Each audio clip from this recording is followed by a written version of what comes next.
성탄 생각하면 참 기쁘고 감사하고 너무 좋습니다. 어릴 때부터 이 성탄을 매년마다 지키면서 지금도 이 유아 때부터 쭉 어린 시절부터 지금까지 지금 매년 반복되는 이 성탄의 기쁨을 경험하고 또 누리고 진정한 성탄 축하에 대해서 훈련을 받으면서 여기까지 왔습니다. 예수님의 성탄은 이거는 일반적으로 한 사람이 이 땅에 태어나는 그런 이야기가 아닙니다. 그렇기 때문에 천사는 목자들에게 그리고 또한 마리아나 요셉에게 소식을 전하면서 아주 큰 기쁜 소식이라 그랬습니다. 아주 큰 좋은 소식이다.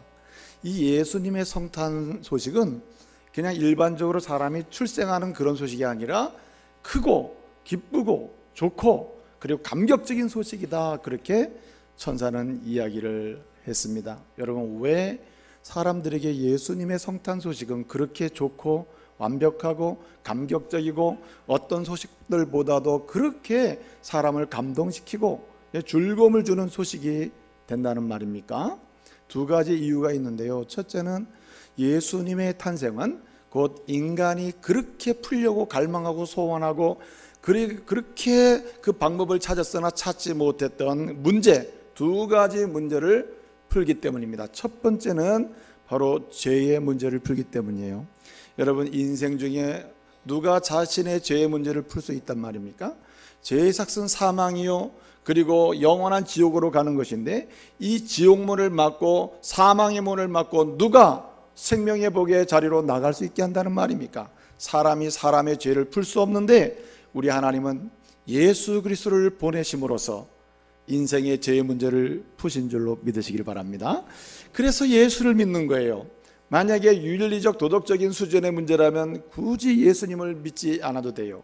윤리 도덕적인 문제를 뛰어넘고 그 이전에 근원적인 인간의 문제, 곧 죄의 문제, 사망으로 이끌고 그리고 우리를 절망과 희망 없는 곳으로 지옥으로 이끄는 그 죄의 문제를 푸신 분이 주님이시기 때문에 그 주님의 성탄 소식은 크고 놀랍고 감동적이고 좋은 소식인 것이에요.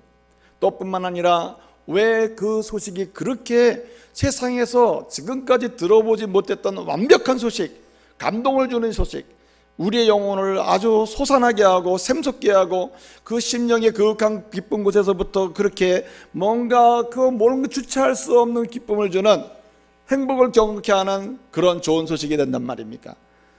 죄의 문제를 풀 뿐만 아니라 인생의 죽음의 문제를 풀기 때문에 그래요. 사람은 죽기 싫고 죽음을 어떻게든 뛰어넘어 보려고 하는 열망과 욕망이 있습니다. 그러나 이 세상에 태어난 어느 누구도 그 죽음의 문을 뛰어넘은 사람이 없습니다.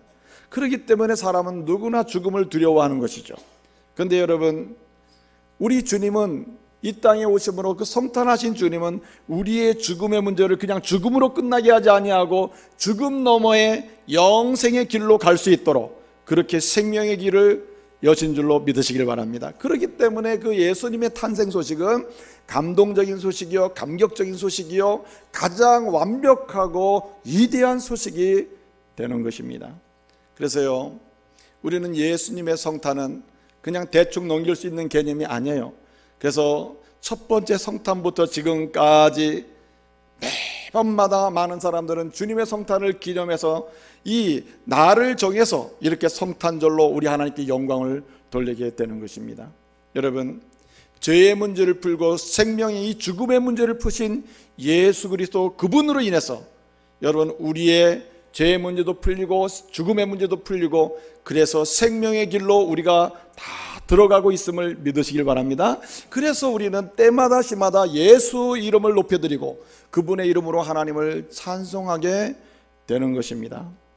오늘 매년마다 지키는 성탄 중에 2012년 성탄을 지키는데요, 이전 성탄과는 다른 성탄절이 됐으면 좋겠어요. 매년마다 반복적으로 형식적으로 예배를 한번 드림으로 지켜지는 성탄 축하가 그런 축하가 올해도 반복되는 것이 아니라 이전과는 다른 진정한 성탄 축하가 저와 여러분 가운데 일어나기를 소원합니다. 그래서 진정한 성탄 축하 속에서 우리 하나님이 주시는 위로와 소망을 다시 경험하고 성탄 축하를 하는 인생 여정 속에서 정말 성탄의 감동과 감격을 때마다 시마다 누리는 이런 성도가 되어야겠습니다. 여러분, 주님의 성탄은요, 말씀드린 바처럼 죄와 사망의 문제를 푸시고 생명의 기적을 일으킨다고 말씀드렸잖아요. 주님의 성탄은요, 죄와 사망의 문제를 푸시고 그 절망과 탄식 소리 들리는 그 현장에서 우리를 끄집어내서 우리로 하여금 어떻습니까? 감격의 소리, 기쁨의 소리, 환희의 참 평강의 외침을 외치게 한 기적을 일으켜준 것이 주님의 성탄입니다. 그렇기 때문에 우리는 오늘도 이 주님을 찬양하고 성탄하신 주님을 진정으로 축하할 수 있는 자리로 나아가야 하는 거예요. 여러분, 진정한 축하는 또 다른 은혜를 동반하고 또 다른 은혜는 더 나은 축하를 하게 만드는 것이에요. 그러므로 우리는 생명의 기적, 그리고 평강의 기적, 환희의 기적, 감동의 기적을 지금도 계속 주시는 그 성탄하신 주님을 진실로 축하하는 자리로 나갔으면 좋겠습니다. 여러분, 어떠한 축하가 진정한 축하가 된단 말입니까? 여러분, 가장 위대하고 아름답고 이 축하다운 축하는 바로 천사가 가르쳐줬어요. 주의 천사가 목자들에게 그 좋은 소식을 전하면서 오늘 2장 14절을 보니까 지극히 높은 곳에서는 다같이 하나님께 영광이요, 땅에서는 뭐라고 했어요? 하나님이 기뻐하시는 사람들 중에 평안하다. 이렇게 이 천사가 어떻게 성탄하신 주님을 축하해야 되는지를 축하의 전형을 보여줬단 말입니다. 그러므로 우리도 그 생명의 기적과 평강의 기적과 환희와 감격의 기적과 그리고 진정으로 축복의 통로가 되는 그러한 기적을 허락하신 예수 그리스도의 성탄을 진정으로 축하하는 그런 자리로 나가야 되는데 우리는 천사의 축하를 따라가야 하는 거예요. 여러분, 고대 사회에서 왕들이 있잖아요. 왕들이 사는 곳이 어디라고 봅니까? 1번 궁궐, 2번 집. 몇 번? 어젯밤에 아마 이 크리스마스 저녁 파티를 하느라고 아마 늦게 주무신 분도 있을 거예요. 그래서 아주 피곤하게 이제 얼굴하고 이렇게 나오셨는데, 여러분의 얼굴은 피곤하지만은 이 내면은 굉장히 기쁠 줄로 믿습니다. 좀 기쁜 얼굴로 저를 보십시오. 그래서 함께 말씀을 좀 나눴으면 좋겠습니다. 여러분, 이 고대 사회에서 이 왕들은 왕궁에 삽니다. 왕궁이 그냥 작은 왕궁이 아니에요. 크지 않습니까? 이 궁궐이라는 게 굉장히 크잖아요. 예? 궁궐 안에 있으면 매번마다 왕을 보는 건 아니지 않습니까? 그런데 이 궁궐에 왕이 있는데 이 왕이 사는 궁궐에 이 왕이 있는지 없는지, 저 궁궐 안에 지금 왕이 있는지 없는지를 어떻게 합니까? 그 방법은 딱 하나예요. 왕의 깃발을 꽂아놔 있으면은 그 왕이 있는 거예요. 그래서 과거에는요, 왕들이 이제 궁궐에 사는데, 그 궁에 사는데 지금 궁에서 업무를 잘 보고 계시고 이 국민과 백성을 위해서 지금 왕의 통치를 잘 하고 계신가 안 계신가는 뭘로 표현하냐면 이 왕궁의 제일 높은 곳에 이 깃발을 꼽습니다. 깃발. 이게 뭐냐면 왕의 깃발이거든요. 왕의 깃발을 딱 꽂아놓고 모든 백성들이 궁궐 안에 들어오지 않더라도, 와, 우리 왕께서 이 나라와 백성을 위해서 저렇게 전심으로 수고하고 또 왕으로서 통치를 하고 계시는구나, 아, 우리 왕이 여기 계시는구나, 그리고 위로를 받으면서 백성이 살아가는 거죠.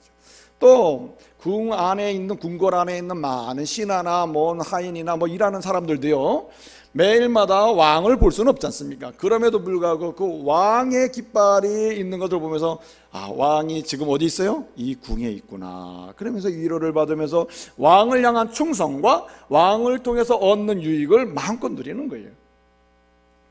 제가 왜 이 말씀을 드리냐면, 그래서 왕이 예를 들어서 출타한단 말이에요. 뭐 사냥을 간다든가 전쟁을 간다든가 무슨 백성을 시찰하러 나간다든가 그러면은 제일 앞에 누가 나갑니까? 왕의 깃발을 든 기수가 가는 거예요. 왕의 깃발을 들고. 그런 백성들은, 아, 지금 왕이 여기 계시는구나. 예? 왕의 얼굴을 몰라서 상관이 없어요. 왕의 깃발이, 아, 지금 저분이 왕이구나, 이렇게 알아본다는 거죠. 깃발이 대단히 중요해요. 그래서 여러분, 구약 성경에 보게 되면요, 이 구약 성경에서는 이 배너가 굉장히 중요한 의미로 쓰입니다. 이 깃발이 대단히 중요한 의미로 쓰여요. 그래서 주님의 깃발, 왕의 깃발, 승리의 깃발, 이 깃발을 굉장히 강조하거든요. 마찬가지로 왕 대신 주님을 계속해서 사람들로 하여금 알아보게 하고 자신도 계속해서 왕 대신 주님을 고백하며 드러내는 방법이 있다면 그것은 뭐를 흔들어요? 왕의 깃발을 흔들며 사는 거예요. 여러분, 이 주의 천사가 목자들에게 나타나고 그리고 마리아나 요셉이나 그리고 또 이제 동방박사들에게 나타날 때마다 그들이 전하는 소식, 특별히 오늘 목자에게 나타나서 소식을 전하면서 특별히 성탄 축하의 전형을 보여준다 그랬잖아요. 근데 그 특별한 그 이 성탄 축하의 전형이 뭡니까? 지극히 높은 곳에서는 하나님께 영광이요, 땅에서는 하나님이 기뻐하시는 사람들 중에 평안하다. 예수님을 영접하고 예수님을 통해서 하나님의 자녀가 된 사람에게는 평화가 넘친다는 얘기거든요. 그렇기 때문에 왕 대신 예수님, 만왕의 왕 대신 예수님의 깃발은 두 가지예요. 첫째는 영광의 깃발이요, 또 하나는 뭐라고요? 평화의 깃발이라. 그래서 이 주의 천사는 진실로 성탄 축하를 하기를 원하느냐, 진실한 성탄 축하, 온전한 성탄 축하는 항상 뭘 흔들어요? 영광의 깃발과 평화의 깃발을 계속 흔들고 있는 거예요. 그러면은 많은 사람들이 볼 때 내 안에 누가 계시면 알아요? 만왕의 왕이신 예수님이 우리 영혼과 심령의 방에 계심을 안다는 거죠. 저 사람들은 어떻게 저렇게 사냐면, 저 예수의 깃발이 저기 있네. 예? 예수님의 깃발을 들고 있네. 저 사람, 저 속에 저 사람의 심령이 예수님의 궁궐이구나, 예수님의 집이구나, 이렇게 알 수 있다 이 말이에요. 그래서 이 진정한 성탄 축가는 어떻게 하는 것인가? 영광의 깃발을 먼저 흔들어야 됩니다. 이 영광의 깃발을 흔든다는 말은 내 속에 영광의 주님이 계신다는 말이요, 영광을 누릴 수 있도록 주시는 은총의 주님이 계신다는 거예요. 그러면 이 자체가, 영광의 깃발을 흔드는 자체가 우리 주님을 향한 진정한 축하가 돼요. 주님이 내 안에 계신, 내 안에 탄생하신 걸 축하드립니다. 내 영혼을 인도하시는 왕 되신 주님을 축하드립니다. 계속 영광의 깃발을 흔드는 거예요. 그 영광의 깃발을 흔드는 것은 뭐냐? 가장 중요한 것은요, 먼저 예수 그리스도를 자신의 방에 모셔야 돼요. 심령 속에 모시는 것이 곧 영광의 깃발을 흔드는 첫 번째 과정이에요. 여러분, 지극히 높은 것은 하나님께 영광이라고 그랬는데요, 그 말은 왜 영광이 되느냐? 영광스러운 하나님의 영광을 가리키는 게 아니고요, 하나님을 기쁘시게 하는 일을 지금 설명하는 건데, 이게 무슨 얘기냐면 하나님께서는 예수님을 보내신 목적이 죄와 사망 가운데 있는 자를 하나님의 자녀로 불러내는 것이거든요. 구속의 역사를 이루시는 거예요. 그렇기 때문에 예수님이 이 땅에 오신 것이 왜 하늘에서는 영광이냐? 예수님 때문에 하나님의 자녀가 돌아오기 때문에 그런 거예요. 그러므로 우리가 영광의 깃발을 흔들어서 주님의 성탄을 축한다는 말은 예수님을 내 안에 어떻게 해요? 모시는 것이에요. 로버트 멍어라고 하는 사람이 있는데, 자, 멍하지 마시고, 자, 눈 뜨세요. 아직도 안 뜨신 분이 있어요. 뜨죠? 로버트 멍어라는 사람이 있는데, 이 로버트 멍어가 쓴 책 중에 아주 유명한 책이 하나 있어요. 내 마음의 집이라고 하는 책이 있습니다. 내 마음의 집. 이 책이 굉장히 많이 팔렸어요. 1,000만 부 이상이 팔렸어요. 그러니까 뭐 굉장히 돈 벌었겠죠. 이 로버트 멍어가 이 내 마음의 집이라는 책을 썼는데, 그 책의 내용은 이런 겁니다. 자신이 예수 그리스도를 어느 때 어느 순간에 예수를 진실로 자신의 마음의 방에, 마음의 집에, 자신의 심령의 집에 예수님을 모셨을 때, 그때 드디어 하나님의 영광이 자기를 통해서 나타났다는 거예요. 그래서 영광의 깃발을 흔들게 됐다는 거예요.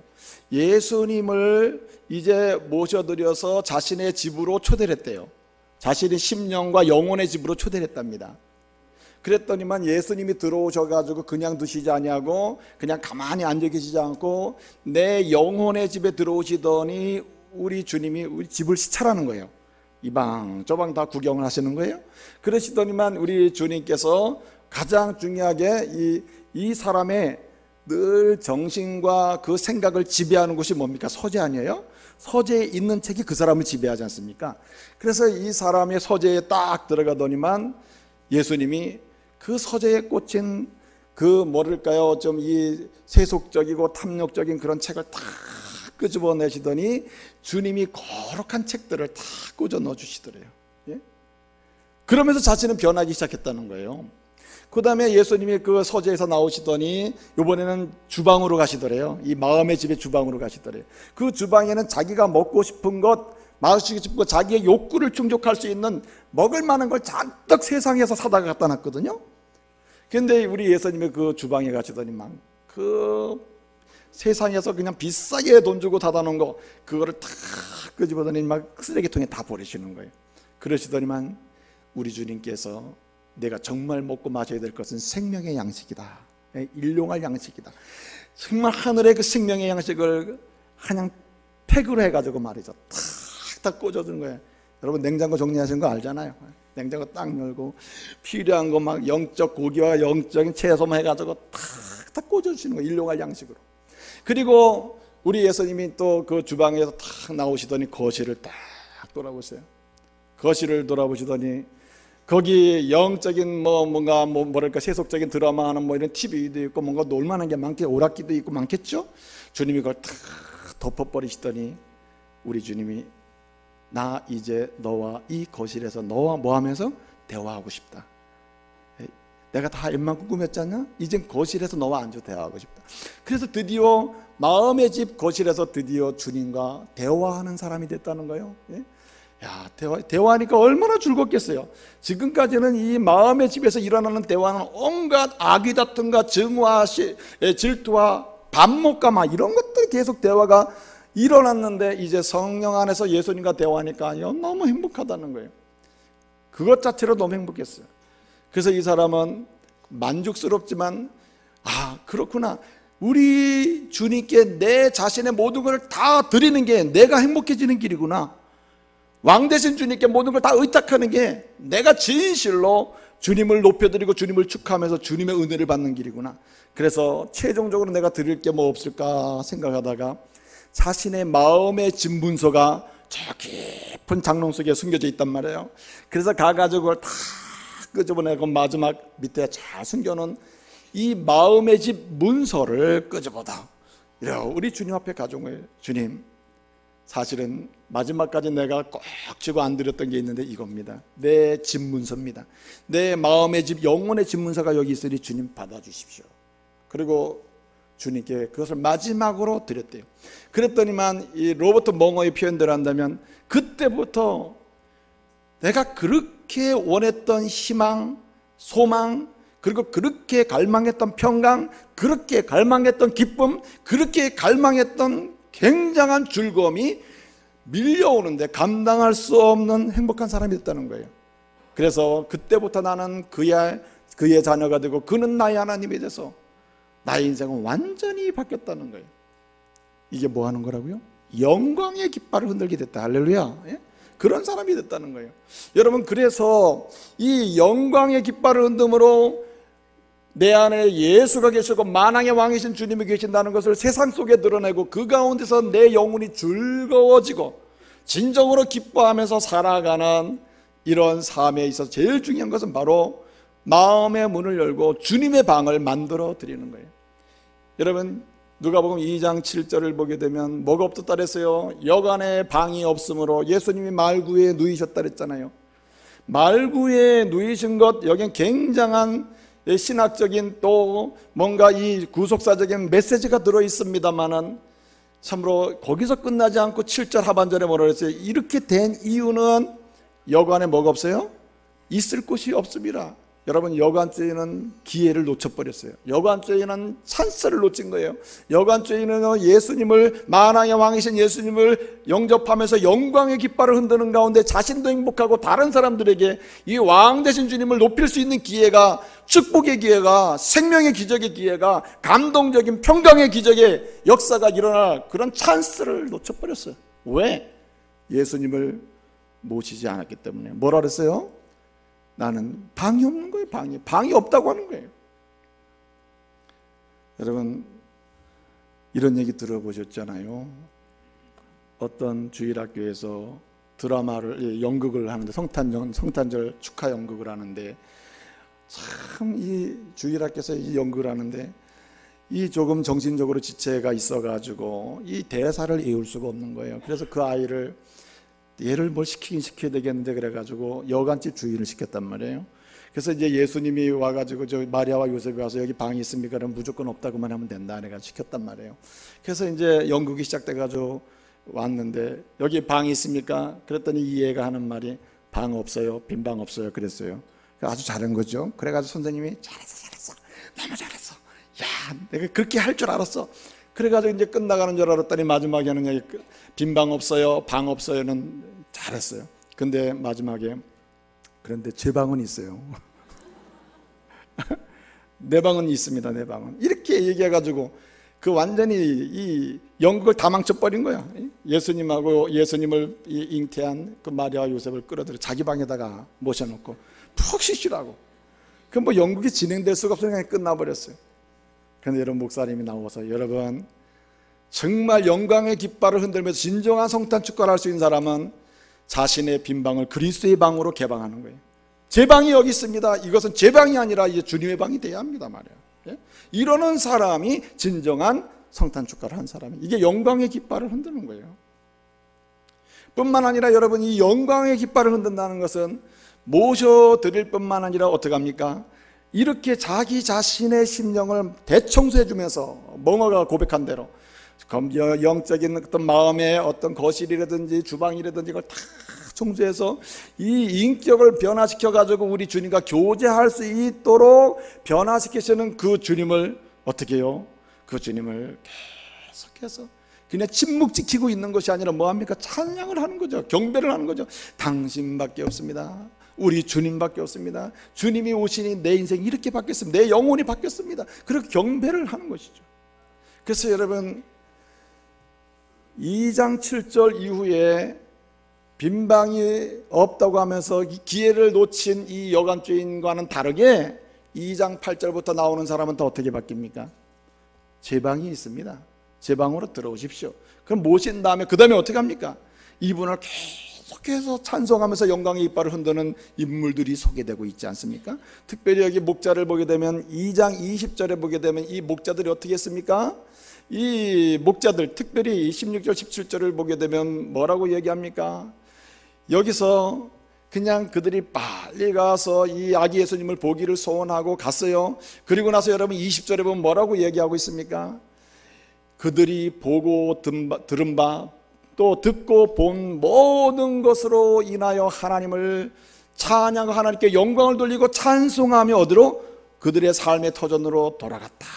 그렇게 20절에 말씀하고 있어요.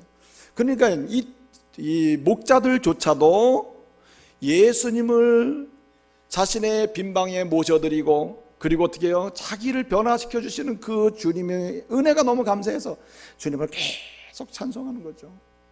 여러분 이사야의 노래를 보게 되면 이사야 12장 5절을 보게 되면 이사야가 노래를 하고 있어요. 하나님 여호와 주님을 찬송해야 하는 이유는 찬송할 것은 왜 찬송해야 되느냐? 그분이 지극히 아름다운 것을 내게 행하셨습니다. 내 속에 들어오셔서 내 영혼과 내 심령을 완전히 뒤집어 놓은 사건은 이거 완전히 기적이거든요. 지극히 아름다운 것이거든요. 그러니 내가 그를 찬송하지 않을 수 없다. 높이지 않을 수 없다. 영광의 깃발을 흔들지 않을 수 없다. 그렇게 얘기했단 말이에요. 또 뿐만 아니라 여러분 무슨 깃발을 흔들어야 된다고요? 여러분 평화의 깃발을 흔들어야 돼요. 평화의 깃발을 흔들면서 내 안에 예수님이 계신다 축하를 해야 돼요.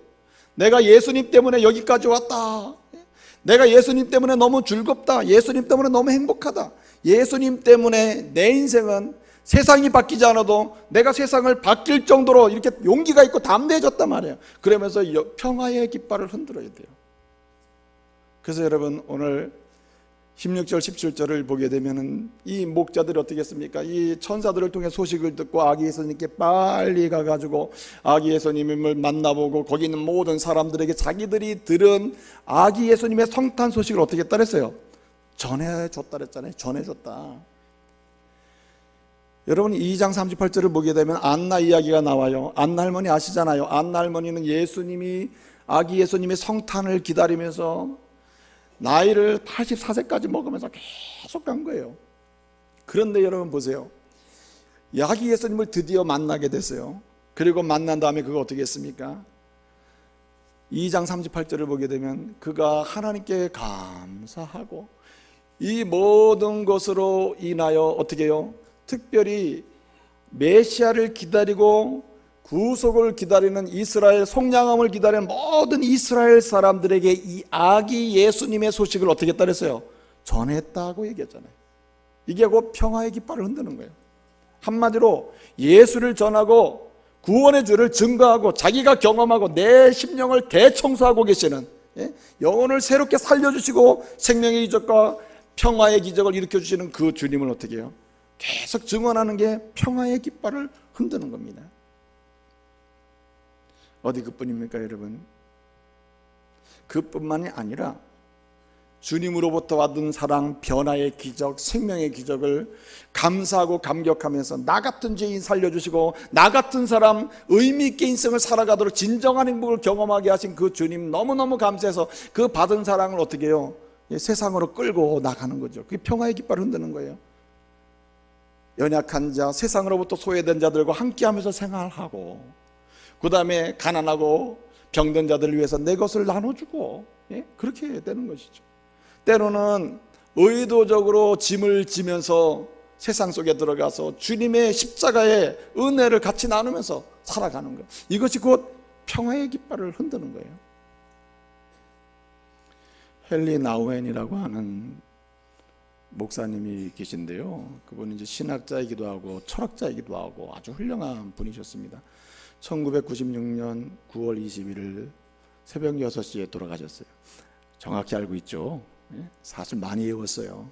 열심히 외워가지고 제가 설교 준비하면서 외우느라고 그냥 열심히 외웁니다. 그냥 전날부터만 한 이틀부터 계속 외워요. 성경 구절 외우고 나가서 원고 보면서 하긴 뭐 시간도 없는데 언제 원고를 보나 계속 외워요.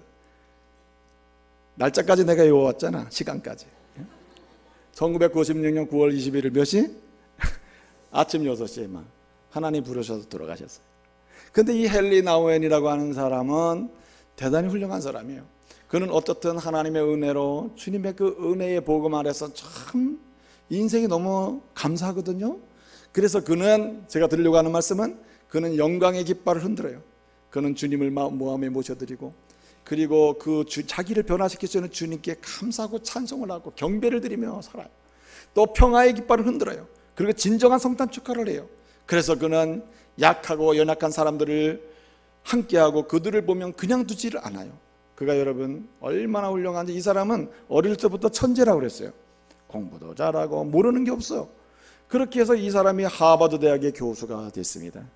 하버드 대학의 교수가 됐는데 1985년까지 교수직을 하고요. 잘 나가던 교수직을 어느 날 탁 포기를 해서 나 이제 교수 안 해. 사람들이 묻습니다. 아니 그 왜 그러냐고. 이 하버드대 교수까지 오는 게 얼마나 그 힘든 일인데 이 좋은 자리를 버리고 그냥 떠나가냐고. 떠나가는데 또 어디로 가느냐? 라르시라고 하는 라르시가 이제 어떤 공동체냐면은 정신지체, 그다음에 무슨 뭡니까 그 정신적으로 박애가 있거나 또 신체적으로 문제가 있는 이런 아이들이나 이런 사람들을 돌보는 국제적인 단체입니다. 1964년도에 결성된 단체예요. 많이 외웠죠. 그래서 1964년에 이 결성된 단체인데 그렇게 굉장히 오래된 단체죠.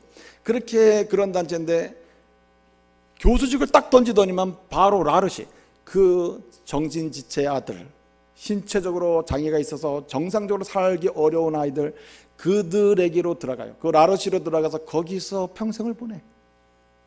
근데 거기에 들어가서 무슨 강연하고 뭐 특별한 일을 하는, 아니에요. 허드렛 일. 그냥 아이들 지저귀도 갈아주고 때도 닦아주고 그리고 사는 거예요. 그리고 1996년까지 간 거예요. 사람들이 묻습니다. 아니 왜 하버드대 교수직을 버리고 그렇게 갑자기 갑니까? 뭐 문제 있는 거 아니에요? 아니 왜 그러라지 같이 그런 정말 힘든 곳, 뭐 봉사를 하더라도 뭐 좀 떳떳하게 그냥 좀 쉬면서 할 수 있는 곳으로 가야지 왜 나이 먹고 그러냐고 말이에요. 그 질문에 대해서 이 사람이 대답을 하지 않습니다. 침묵을 지켰어요. 대답을 안 해요. 그리고 조금 지나서 책을 하나 썼습니다. 그 책 이름이 뭐냐, 예수 이름으로, 예수 이름으로라는 책을 썼는데 그 책에서 그 답을 내놨어요. 그 답이 뭐냐, 내가 지금까지 인생을 사는데 하나님의 은혜로 굉장한 복을 받았어요. 내 영혼을 대청소해 주시고 심령을 새롭게 해주시고, 그래서 끊임없이 주님을 찬송할 수 있는 그런 인생 되게 하셨으니 이게 얼마나 기뻐요. 영광의 이빨을 흔들며 살았어요. 그런데 내가 지금까지 내 인생 그렇게 복을 받으며 살았는데 지금까지는 계속 올라가기만 했다는 거예요. 계속 올라가고 오르막길만 올라갔어요. 남들이 보면 성공했다는 것이고 남들이 보면 뭔가 쟁취했다고 보는 것이죠. 근데 여러분, 어느 날 이 사람이 아담이라고 하는 정신지체아를 만납니다. 그리고 그 아이를 경험하고 그 아이와 함께하고 그 아이와 대화하면서 그 아이와 짧은 시간 같이 있으면서 그는 깨달아요. 올라가는 길에서 만난 예수님보다 내려가는 곳에서 만난 예수님이 진실로 성탄하신 주님을 나로 하여금 알게 하시는구나, 그걸 깨달아요. 그래서 그는 과감하게 내 나머지 인생은 정말 내려가는 인생을 살면서 주님이 내게 주신 그 은혜의 사랑을 계속해서 나누고 베풀며 살아야 되겠단 말이에요. 그리고 라르시로 들어가 버린 거예요. 얼마나 감동적입니까? 그가 1996년 죽기 하루 전 9월 20일 친구들이 다 왔어요. 몸이 안 좋고 그러니까 얼마나 힘들겠어요. 그 친구들이 다 와가지고, 참 친구야, 참 너는 정말 고귀한 생각과 그리고 예수님의 그 성탄을 진실로 축하하면서 인생을 살았다, 참 멋지다, 아름답다, 우리도 그 신앙 본받고 싶다, 막 이러면서 저 얘기를 하고, 마지막으로 그 전날, 그 다음날 하나님 부르실 줄 누가 알았겠어요. 그 토요일 저녁에 친구들이 싹 모여가지고 그리고는 성경을 읽습니다. 성경 한 장을 다 읽으면서 하나님의 은혜를 받는데 그 성경이 시편 91편이에요. 제가 읽어드릴게요. 다 읽지 못하고요. 1절에 이렇게 노래하고 있습니다. 지존자의 은밀한 곳에 거주하며 전능자의 그늘 아래 사는 자여, 나는 여호와를 향하여 말하기를 그는 나의 피난처요 나의 요새요 내가 의뢰하는 하나님이라 하리니.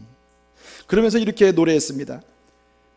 14절, 하나님이 이르시되 그가 나를 사랑한 적 내가 그를 건지리라. 그가 내 이름을 인하여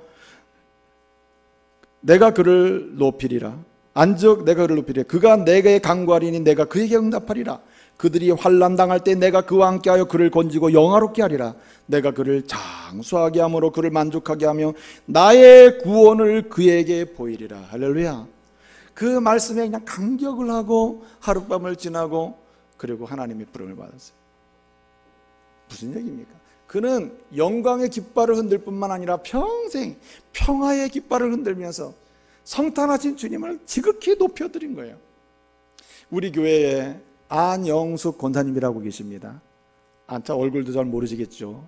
최근에 새로 오신 권사님이신데, 안영숙 권사님이신데 그 안영숙 권사님의 오빠는 누구냐면 안요한 목사님이에요. 안요한을 아시나요? 안요한 목사님? 낮은 데로 임하소서, 뭐 좀 신앙생활 오래 하신 분들은 들어봤을 거예요. 낮은 데로 임하소서 이 두 눈의 시력을 상실하고 그리고 이제 목사가 돼서 참으로 지금도 연약하신 분들을 돌보면서 그렇게 평생을 살고 있어요. 근데 그 안요한 목사님이 병원에서 정밀 진단을 했어요. 좀 더 오랜 시간 지난 다음에 정밀 검사를 하니까 의사들이 최종적으로 이런 얘기를 해줍니다. 목사님, 이 정밀 검사를 해보니까 오늘 이 시대의 기술과 그리고 수술과 그리고 시술로는 한 번 수술을 하게 되면은 아주 완전하지 않고 뭔가 건강한 사람처럼은 못 볼지라도 희미하게나마 당신의 시력을 뭐 할 수 있어요? 회복할 수 있습니다. 비용이 많이 들어서 그렇지 할 수 있습니다. 그렇게 얘기를 해준 거예요. 목사님 하십시오. 그러면 조금이나마 보이면 좀 낫지 않겠습니까? 그랬더니 안요한 목사님이 거절해요.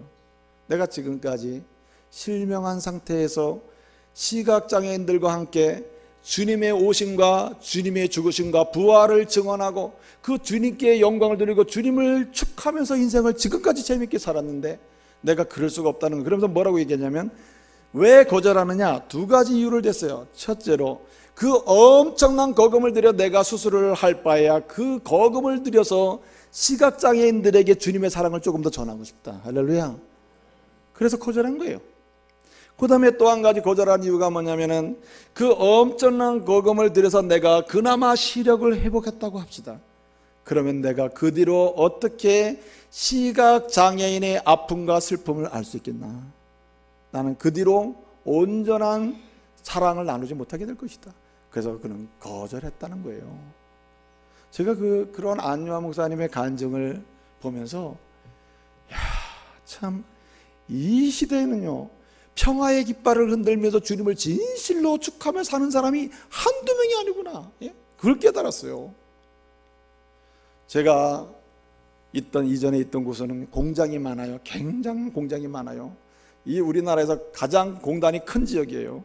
거기에 김모 성도라는 분이 작은 기업을 운영하는 사장이 있었습니다. 그분이 말은 집사인데 사실은 집사가 아니에요. 이름은 집사인데 사실은 주님 앞에서 사는 모습을 보면 집사와는 좀 거리가 멉니다. 굉장히 술과 친하고, 그리고 흡연 이런 거는 굉장히 즐기는 분이십니다. 근데 그 하던 공장이 말이에요, 그냥 부도가 나버렸어. 부도가 나니까 이 사람이 막 실망과 절망 속에서 그냥 집에서 나오지도 않고 계속 하루에 3갑 이상의 담배를 막 계속 피워대는 거예요. 그러니까 그 집이 뭐가 되겠어요? 그 집 전체가 굴뚝이 되는 거죠. 얼마나 피곤하겠어, 아이들이. 근데 여러분, 그럭저럭 시간이 지나가지고 드디어 성탄이 가까우게 됐습니다. 그 집의 아들, 딸이 이 김 사장님께 얘기를 합니다. 원래 김 씨는 아니에요. 내가 김 씨니까 해요. 김 사장님께 얘기를 하는 거예요. 자기 아버지가 아버지 성탄 크리스마스 다가오잖아요. 그래, 크리스마스 선물 하나 해주세요. 그냥 아빠는 막 그냥 부도가 나가지고 힘들어서 말이죠. 그러고 이제 아이들이 그냥 그 예쁜 눈망울을 가지고 그렇게 얘기할 때 해주지 못하는 아빠의 심정이 오죽하겠어요. 그래, 아빠가 내가 원하는 성탄 선물은 이번에 꼭 해줄게. 그리고 이제 약속을 하는 거예요. 그러면서 내가 갖고 싶은 크리스마스 선물을 얘기해보라고. 그러니까 이 아이들이 얘기를 하는 거예요. 아빠, 다른 게 아니라 크리스마스 선물 해주는데 아빠 담배 끊어주세요. 담배를 끊어달라는 거야. 그러면서 아이들이 얘기하기를, 아빠가 우리에게 줄 수 있는 최고 좋은 크리스마스 선물은 아빠의 건강이에요. 건강 굉장히 감동적이지 않아요? 아빠의 건강. 그러니까 이 김 사장이 말이에요, 눈물을 뚝뚝 흘리고 참, 하루 3갑씩 막 계속 피우고 건강대로 망겨지고 말이에요. 이런 상황에 있는데 그 아이가 그럴 때 굉장히 눈물이 막 그냥 흐르고, 그래서 그 아이에게 이 아빠가 약속을 했어요. 공약을 한 거야, 공약을. 알았다. 내가 그 선물 못 주겠느냐? 내가 오늘부터 당장 끊겠다 말이에요. 그리고는 그날부터 그냥 이 담배를 끊었어요. 그리고 술도 끊어버렸어. 그리고 그 뒤로 몇 개월 지난 다음에 조그만 사업, 아주 작지만은 조그만 사업을 다시 시작하게 됐어요. 그러면서 그의 이야기인 거죠. 성탄절은 참 하나님의 은혜가 넘치는 날이다. 진정으로 주님을 성탄하는 방법, 축하하는 방법 중에 하나가 뭐냐면, 가족을 향하여, 나의 사랑하는 친구를 향해서 내가 줄 수 있는 진실한 마음을 담고 선물을 주는 거예요. 여러분, 지금까지 아내들 계속 남편으로부터 선물 받았잖아요. 이번에 성탄절은 아내들이 남편에게 선물하시길 바랍니다. 선물하죠.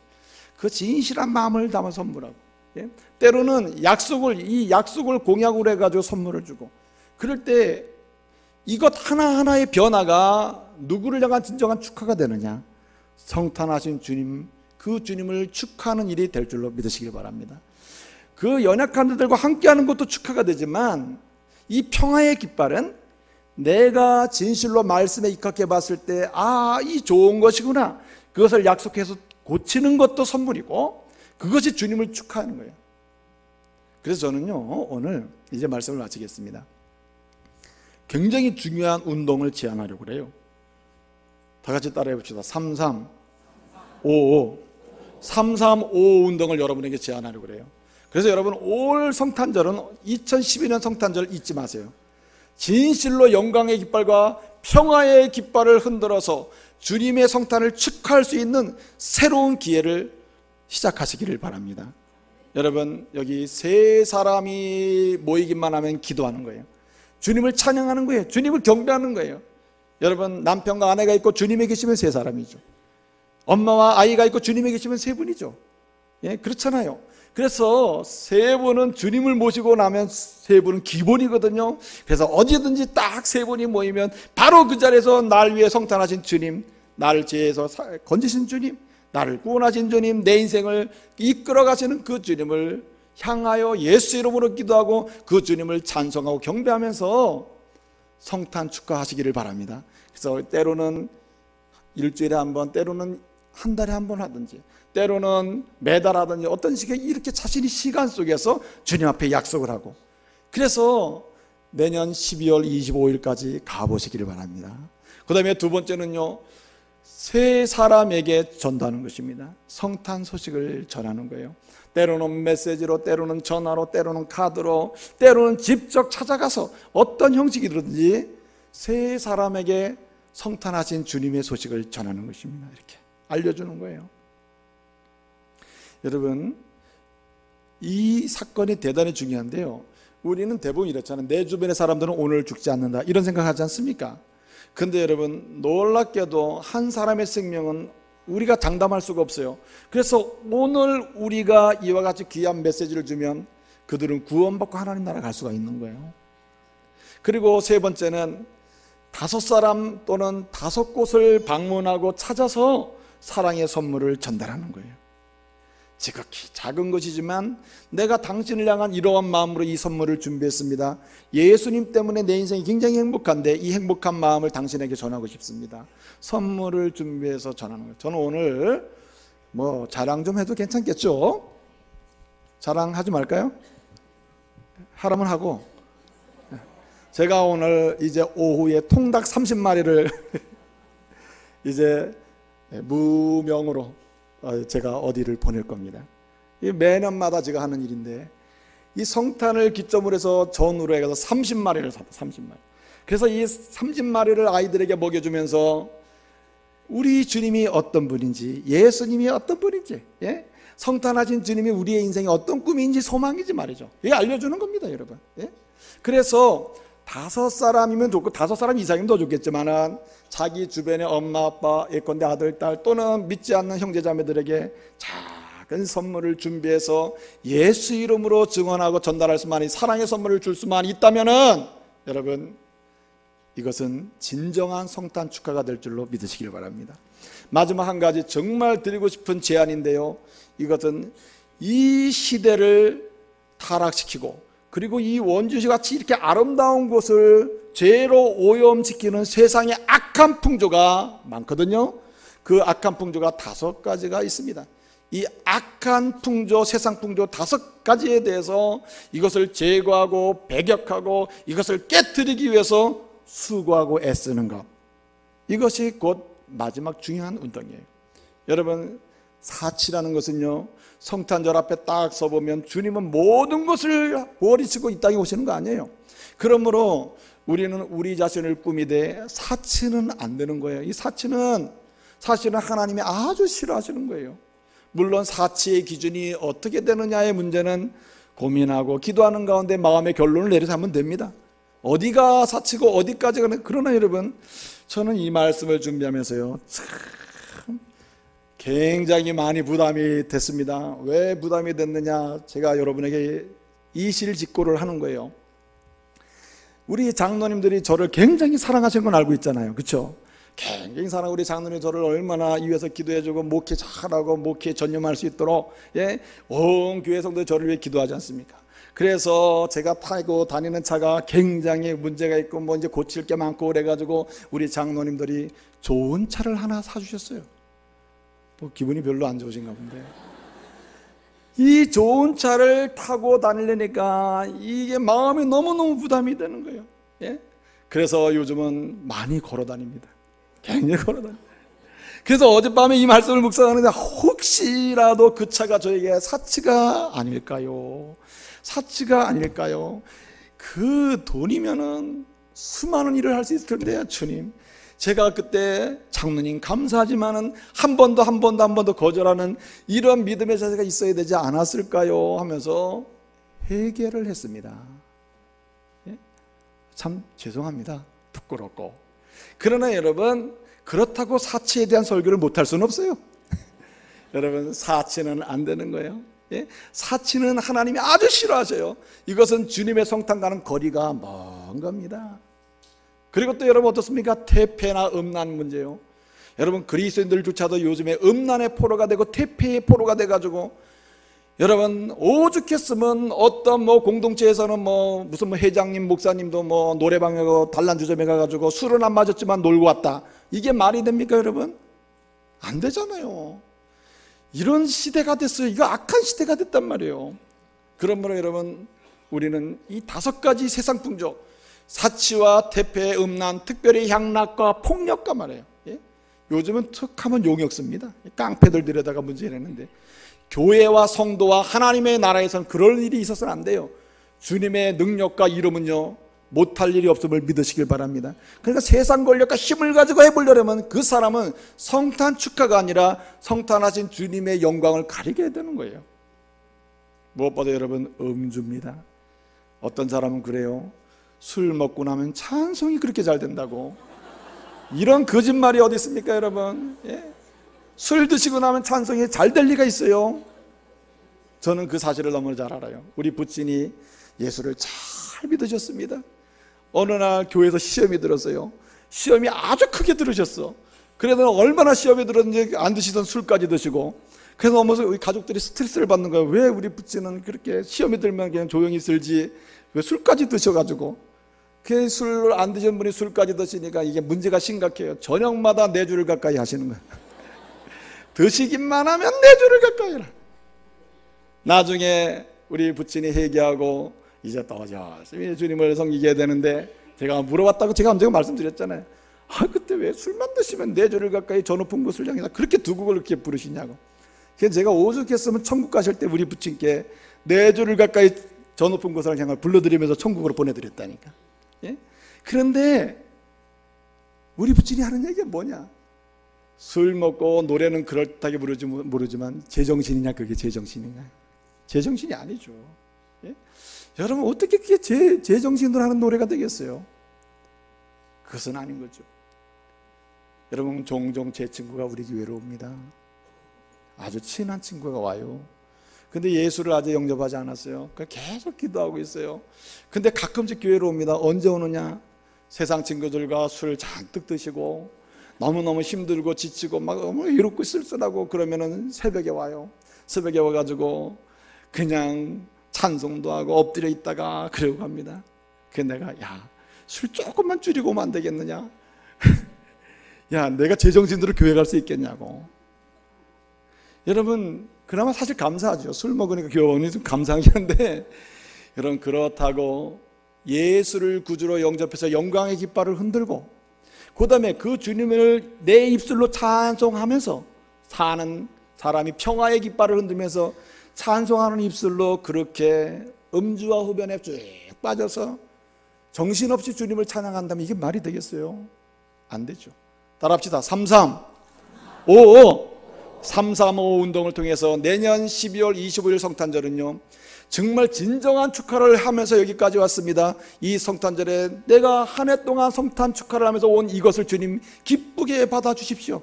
삶 전체를 축하의 제물로 드리시길 바랍니다. 기도하겠습니다.